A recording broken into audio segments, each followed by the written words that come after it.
Hi. டே 13 ஷஷ்டி விரதம். டே 13 வந்து ரொம்ப நல்லா ஸ்டார்ட் ஆச்சு. இன்றைக்கி வந்து கர்நாடகாவில் வந்து நவராத்திரி ஸ்பெஷலாக வந்து 9 டேஸ்க்கு 9 கலர் ஆஃப் ட்ரெஸ் போடுற மாதிரி இங்கே கர்நாடகாவில் பிளான் பண்ணுவாங்க. அதில் எனக்கு தெரியாத ஃபஸ்ட் டே இது வந்து நான் கேஷுவலாக ப்ளூ அண்ட் ஒயிட் போட்டு போனேன். அப்புறம் அவங்க எல்லாருமே ஒரு ஒயிட் மிங்கிள் ஆகிற மாதிரி பிளான் பண்ணி போட்டாங்க. சரி, நாங்கள் பிளான் பண்ணது நெக்ஸ்ட் டே வந்து எல்லாருமே ரெட் ஆர் ப்ரௌன் போடுற மாதிரி பிளான் பண்ணோம். நெக்ஸ்ட் டேயில் அது பாருங்கள்.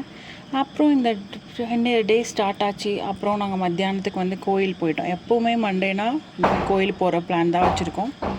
கோயிலுக்கு போயிட்டோம். அப்புறம் களி போட்டாங்க. இந்த கர்நாடகாவில் வந்து எப்போவுமே களி ஸ்பெஷல். எந்த ஃபங்க்ஷன்னாலும் அவங்க களி போடுறாங்க. மேரேஜ் கூட களி போடுவாங்க.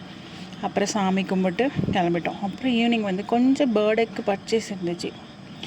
போயிட்டு ட்ரெஸ் பார்த்துட்டு கிளம்பலான்ட்டு சென்னை சில்க்ஸ் போனோம். சென்னை சில்க்ஸ் போகணும். எல்லா ட்ரெஸ்ஸுமே சூப்பராக இருக்குது. கொஞ்சம் பட்ஜெட் ஜாஸ்தியாக இருக்குது. எந்த ட்ரெஸ் எடுத்தாலுமே மினிமம் 1800 ஒன்லின்னு சொல்கிறாங்க. அப்புறம் பார்த்துட்டு ட்ரெஸ் எடுத்துட்டோம்.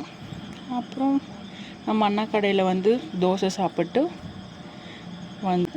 அப்புறம் கொஞ்சம் ஸ்வீட்ஸ் எல்லாம் வாங்க வேண்டியது இருந்துச்சு. ஸ்வீட்ஸ் எல்லாம் வாங்கிட்டு பூவெல்லாம் சாமிக்கு வாங்கிட்டு ரூமுக்கு வந்துட்டோம். நாளைக்கு பார்க்கலாம். பாய்.